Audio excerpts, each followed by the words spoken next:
Estamos en la lección 61, continuando con el tema del endurecimiento espiritual lleva a la tragedia. Lección 61, terminamos hoy con 1 Samuel capítulo 31. Hemos estado viendo algunos principios para la vida espiritual acerca de lo que conlleva el endurecimiento espiritual, y es a la tragedia, a la derrota espiritual, a la caída espiritualmente y emocionalmente hablando. Hoy vamos a continuar entonces con estos principios. Nos quedamos en el versículo 5, si no me equivoco. A ver, corríjanme ustedes. Sí, versículo 6. Nos quedamos en el versículo 5, 6. Y el último principio número 4 que compartimos es que hoy es el día de salvación. Postergar la salvación o el arrepentimiento es no tomar en cuenta el endurecimiento natural del alma. Y hablamos que con el alma no se juega.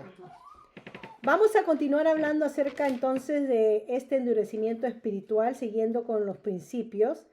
Y en esta parte vamos a ver acerca de la caída del poderoso. La caída del poderoso, que en este caso el poderoso es el orgulloso rey Saúl.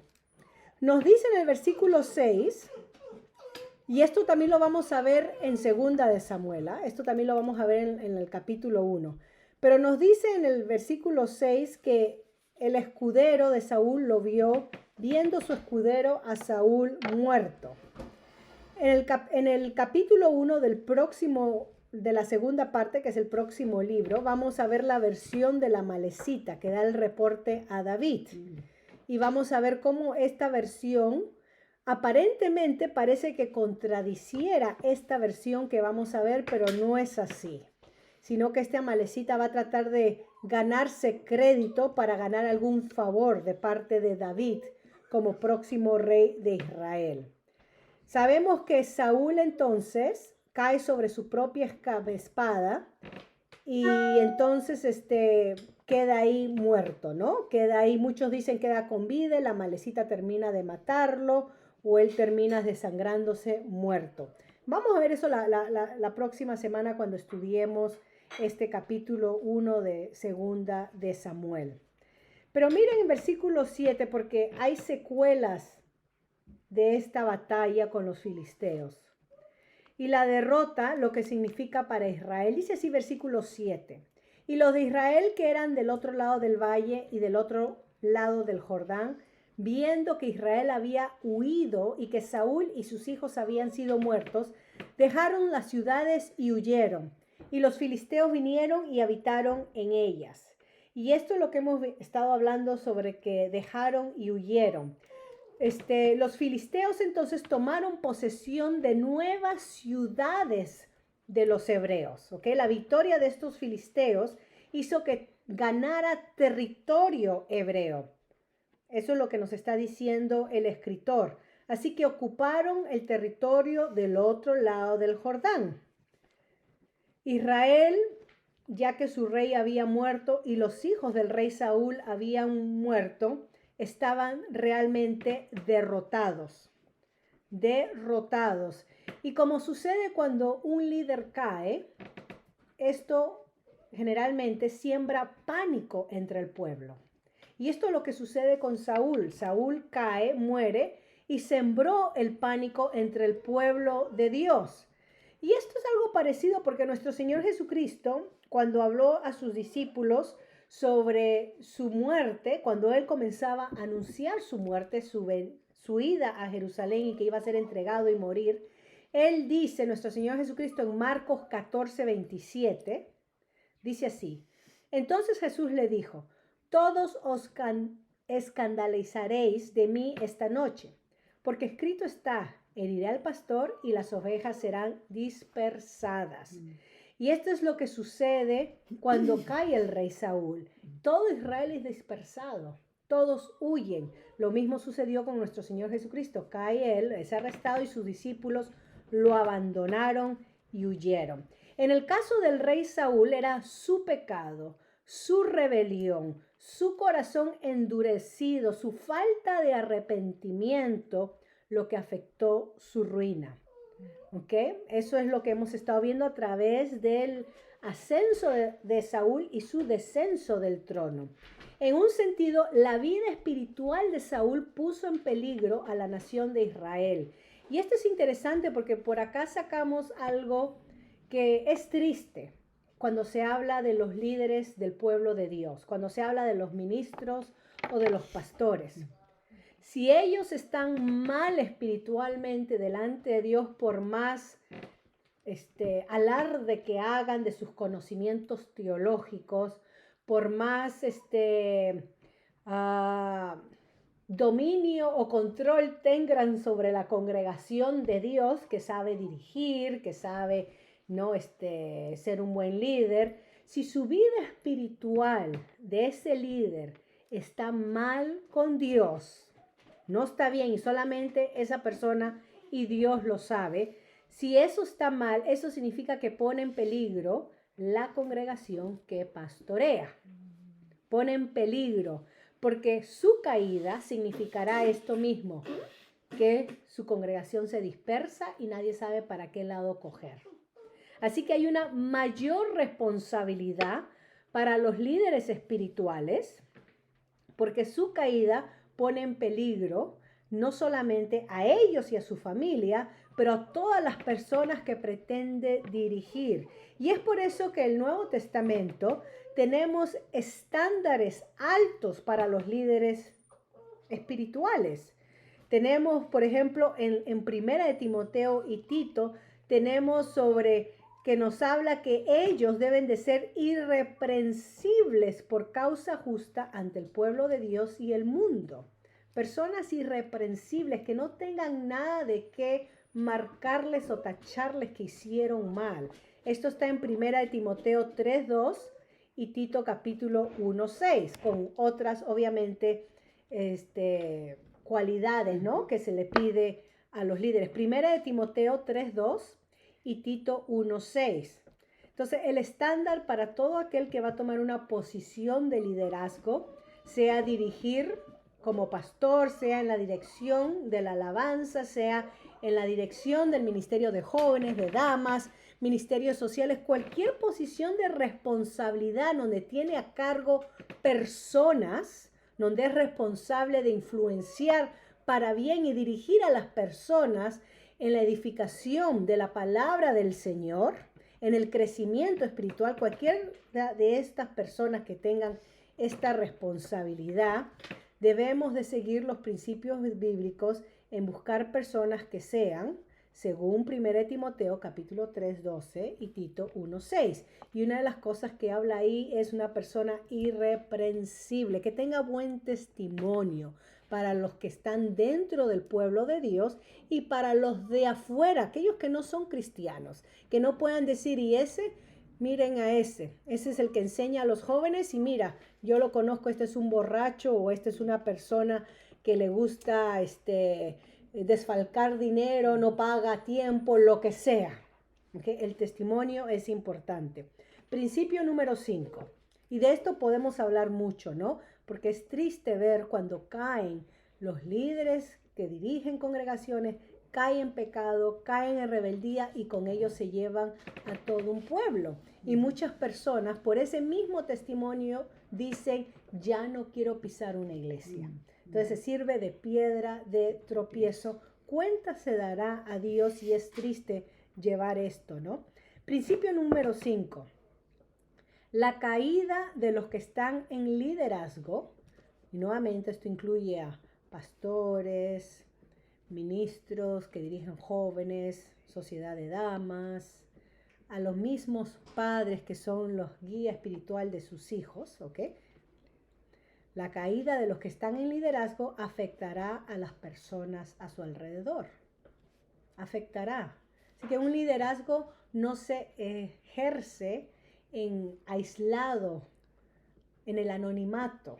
Un liderazgo es una persona que tiene a cargo gente y tiene que dar cuenta por la vida espiritual de esa gente que pretende dirigir y guiar y nutrir espiritualmente.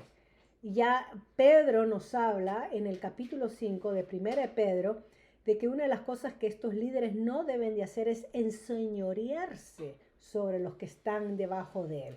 Más bien, el cuadro de líder es un siervo, es uno que sirve, es uno que se hace menor, es uno que se remanga y lava los pies a los que está sirviendo, hablando simbólicamente. Así que un líder no es uno que se impone sobre la vida de otros y que pretende dirigir la vida de otros.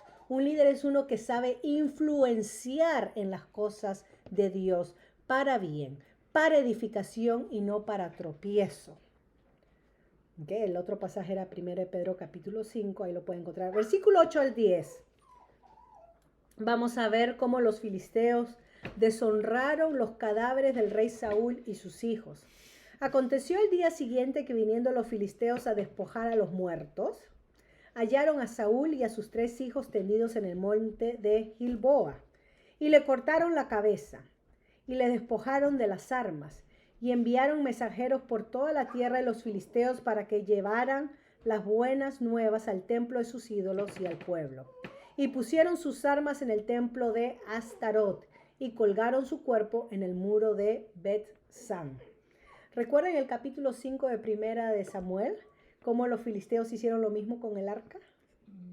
Okay, este es algo paralelo a lo que sucedió en el capítulo 5. Pero miren, las buenas nuevas de los filisteos era que al ganar la victoria, recuerden que estos pueblos cuando peleaban lo que simbolizaban eran que los ídolos peleaban unos con otros, los dioses peleaban unos con otros. Y el pueblo que ganaba era el Dios que ganaba, o los dioses más poderosos que daban la victoria a ese pueblo. Y acá entonces la muerte trágica del rey Saúl dio oportunidad a los enemigos de Dios para que deshonren el nombre de Dios. La muerte de Saúl se usó para glorificar las deidades paganas de los filisteos y para burlarse del Dios viviente. En otras palabras, los filisteos estaban diciendo, ya ves, el Dios de Israel es menor que nuestros dioses. No pudo defender a su rey Saúl. Cuando nosotros sabemos, por el contexto y lo que hemos venido estudiando, que Dios ya había decretado la muerte de Saúl cuando él fue a ver a la divina 24 horas antes, en el capítulo 28. Dios estaba dando juicio al rey Saúl y es por eso, esto es algo que sucede dentro de la casa de Israel, ¿no? Dentro de la familia de Israel, y es por eso que Saúl moría. No porque Dios era menor que los dioses de los filisteos, o no porque Dios no era potente o poderoso para defender a Saúl, pero así es como los filisteos lo interpretaron. Saúl cayó porque el Dios de Israel es menor que nuestros dioses, de la misma manera como habían ellos llevado el arca. Así que fue triste porque no solamente lo decapitaron, pero hicieron burla, escarnio del rey. Y es triste cuando la caída de los creyentes sirve para burla y crítica de los que están afuera. Es más triste aún cuando sirve de burla y crítica para los que están adentro. Nosotros los creyentes no deberíamos de contentarnos ni alegrarnos cada vez que un creyente cae. Eso debe producirnos tristeza y ver la manera de cómo salvar ese alma o recuperar esa alma, restaurar esa alma en su relación con Dios. Pero el burlarnos, el criticar, el mofarnos, eso es lo que hacen los paganos. No debe de haber eso en el pueblo de Dios. Y dice que habían colgado su cuerpo en el muro de Bet-San. Ese era el insulto máximo para Saúl, era la burla máxima para Saúl. Recuerden que en esta cultura un cadáver que se trataba, la manera como se trataba el cadáver era la manera de honrar o deshonrar. O sea, el cadáver era muy sagrado en esta cultura, como en muchas culturas hoy en día alrededor del mundo. Y entonces ellos estaban deshonrando el cadáver del rey Saúl porque consideraban que ya no valía nada, hacían mofa, ¿no? O sea que el destino era peor que la misma muerte en lo que estaban haciendo estos. Y uno puede ir a las ruinas de Bet-San, si uno viaja por tierras de Palestina, y uno puede encontrar cimientos de la ciudad donde se ve la colina en alto y donde ahí hay unas ruinas romanas destruidas por un terremoto, pero fue en esas colinas altas donde los filisteos colgaron el cadáver de Saúl. Uno puede viajar y ver. obviamente no el lugar exacto porque uno no sabe, pero donde decapitaban a los reyes que conquistaban las naciones y lo mostraban en colinas altas. Una manera máxima de humillación. ¿Ok?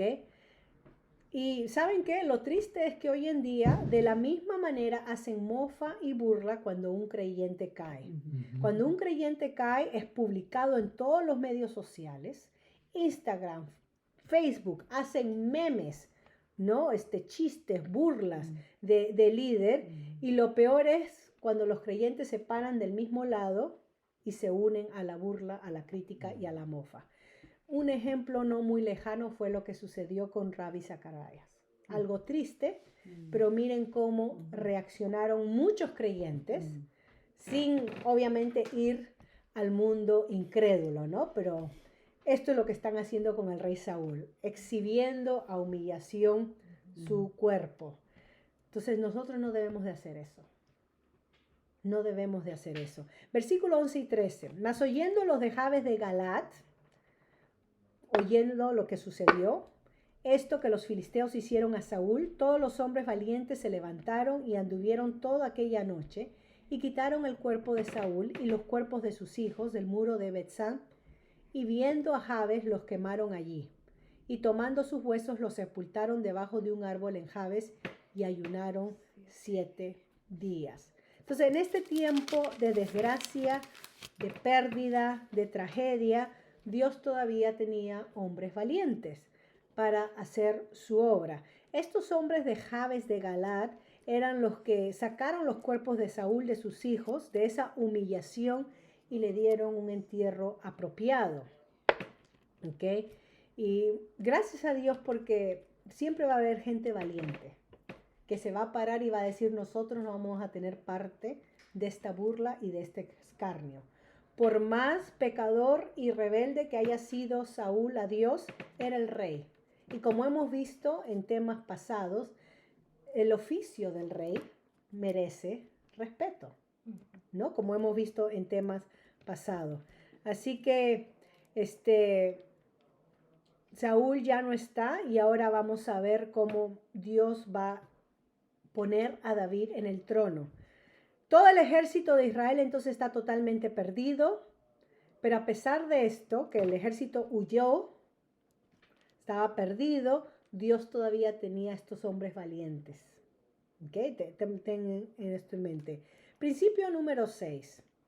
La obra de Dios es más grande que cualquier hombre, cualquier persona o grupo de personas. La obra de Dios es más grande que cualquier persona o grupos de personas.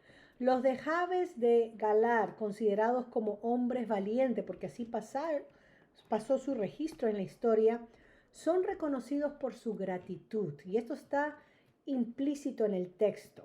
¿Saben por qué? Porque muchos años atrás, en el capítulo 11, versículo del 1 al 11, Saúl liberó esta ciudad de los de Jabes de Galaad de los amonitas. Y ellos entonces ahora fueron bondadosos al darle digna sepultura al rey Saúl, porque el rey había actuado a su favor, librándolos de los amonitas. Esto está en el capítulo 11, versículo 1 al 11. Y David entonces, cuando veamos en el próximo libro, o sea, en la segunda parte, en segunda de Samuel, vamos a ver que David, al tomar el trono, agradece a estos hombres valientes, los reconoce por su bondad hacia la memoria de Saúl, Jonatán y los otros hijos. ¿Okay? Esto está en el capítulo 2 de segunda de Samuel 4:7. Acá tenemos un séptimo principio.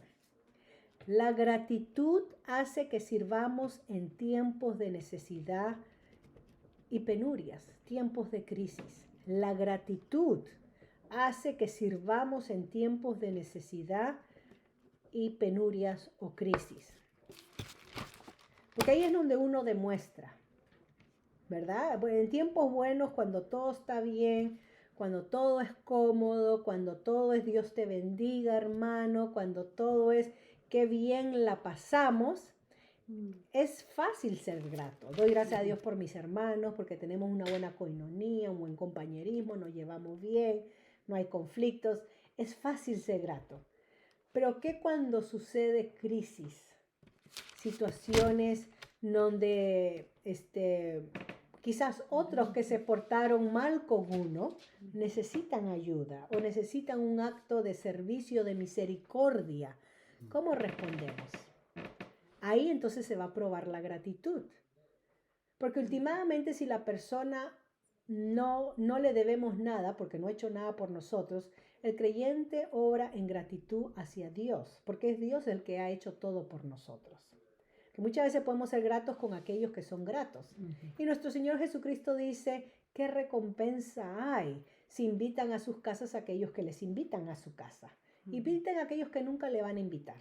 Inviten a aquellos que se van a comer toda su comida y son tacaños para invitarles a ustedes comida. Eso no nos gusta invitar. A nosotros nos gusta invitar a gente que nos devuelva la invitación, que nos devuelva con la misma, ¿no? Ya, eso sí nos gusta. Pero Jesucristo dice, eso es lo que hacen los publicanos, los paganos. No hay recompensa. Pero inviten a aquellos que no tienen los medios para invitarles a ustedes, los medios de agradecerle y recompensarle por su hospitalidad, por su bondad. A esos denle. Y entonces tendréis tesoro en el cielo. Eso es parte de las bienaventuranzas. ¿No? El creyente es llamado a un estándar más alto. Porque nuestra gratitud va más allá de la persona. La persona ha podido ser como el rey Saúl, que se portó bien y nos liberó y nos ayudó. Pero aunque no lo fuera, nuestra gratitud va directamente a Dios, que es el que ha hecho todo por nosotros. El que nos salvó, el que nos perdonó, el que nos reconcilió, el que nos dio vida nueva, ¿no? Un propósito para vivir, talentos para servirle y qué alegría y gozo tenemos en Él. Entonces nuestra gratitud, veamos más allá de la persona y veamos es para Dios. Mi servicio es para Dios y mi acto de bondad, de misericordia es para gloria de Dios. Vayamos un poquito más allá. Así que este último principio, que la gratitud hace que sirvamos en tiempos de necesidad y penurias. La próxima vez cuando veamos el segundo libro vamos a ver que David, cuando oyó de la muerte de Saúl, él no se gozó. Él no dijo, al fin cayó mi enemigo, ahora sí me voy a sentar en el trono. Después de tantos años de huir y ser maltratado y ser perseguido y vituperiado, al fin ya era hora. Miren la actitud de David en el próximo capítulo del próximo libro, segunda de Samuel. Él hace duelo, sus hombres hacen duelo y le compone una canción en honor a Saúl y Jonatán. Eso es lo que vamos a ver la próxima semana. Y no solamente eso, pero en su canción habla bien de Saúl. No fue tipo Paquita, la del barrio, que le compuso una canción y le dijo, bueno, este era un miserable, una rata, No fue así, sino que exaltó sus cualidades, sus fortalezas. Miren lo que es una persona madura, una persona con el corazón conforme a Dios. Así que los años huyendo en el desierto, escapando de su suegro rey Saúl, fueron años que realmente Dios entrenó a David para ser el próximo rey de Israel. Saúl era un rey conforme al corazón del pueblo de Israel. ¿Cómo en el corazón del pueblo de Israel queremos ser como las demás naciones? Y si queremos más detalles, leamos todo el libro de Jueces. Todo el libro de Jueces nos describe el corazón de la nación de Israel. Clamaban a Dios solamente cuando estaban en aprietos. Cuando estaban bien, se iban tras sus otros dioses.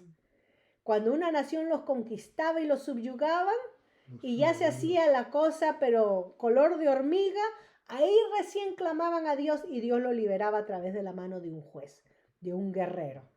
Ese era el corazón del pueblo. Era un corazón convenido. Era un corazón que sabía manipular bien las cosas. Bueno, nosotros no somos llamados a ser así. Nosotros somos llamados a ser más como David, como que hemos visto, ¿no? A David. Y claro, David, cuando estudiemos 2 Samuel, nos va a describir el escritor sin poner o tratar de tapar el sol con un dedo o pintar al rey como un ídolo. Nos va a decir que sí queremos ser como David, pero cuidado, porque David también tuvo sus caídas. Tengan cuidado, no idolatremos al hombre. Ningún hombre merece estar en el lugar de Dios porque nos va a dejar mal. porque vamos a, realmente vamos a ser dolidos, porque no nos va a dar lo que se espera. Así que el escritor nos va a presentar a David con todas sus virtudes y todas sus debilidades, para enseñarnos a nosotros cómo debemos de andar. Eso es lo que vamos a ver, ¿no? Pero a pesar del pecado de David, vamos a ver que David nunca siguió los pasos trágicos del rey Saúl. No siguió los pasos trágicos del rey Saúl, donde el rey Saúl permitió vivir en rebeldía. Y no se arrepintió aún cuando Dios le dijo, mañana estarás, o Samuel le dijo, mañana estarás acá conmigo. Así que hemos visto hoy la conclusión de Primera de Samuel, la segunda parte acerca del endurecimiento espiritual que conlleva a la tragedia. La próxima semana empezamos con Segunda de Samuel, con una breve introducción, y vamos entonces a empezar a ver sobre este duelo que hace David, esta canción que hace David.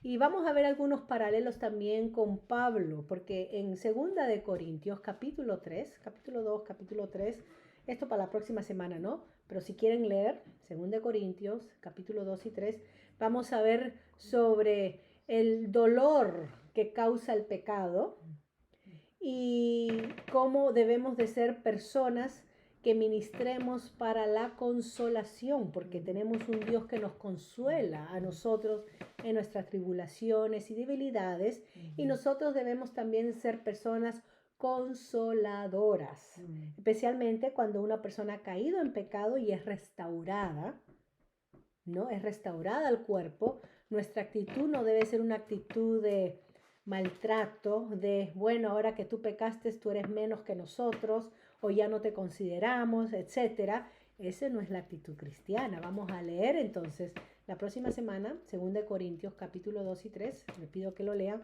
para que vean acerca sobre el tema de la consolación que va con este duelo que David hace del capítulo 1 de 2 de Samuel y también el capítulo 2. Bueno, voy a parar acá entonces para tener nuestro tiempo de preguntas y respuestas y así continuaremos hasta la próxima semana. Dios los bendiga.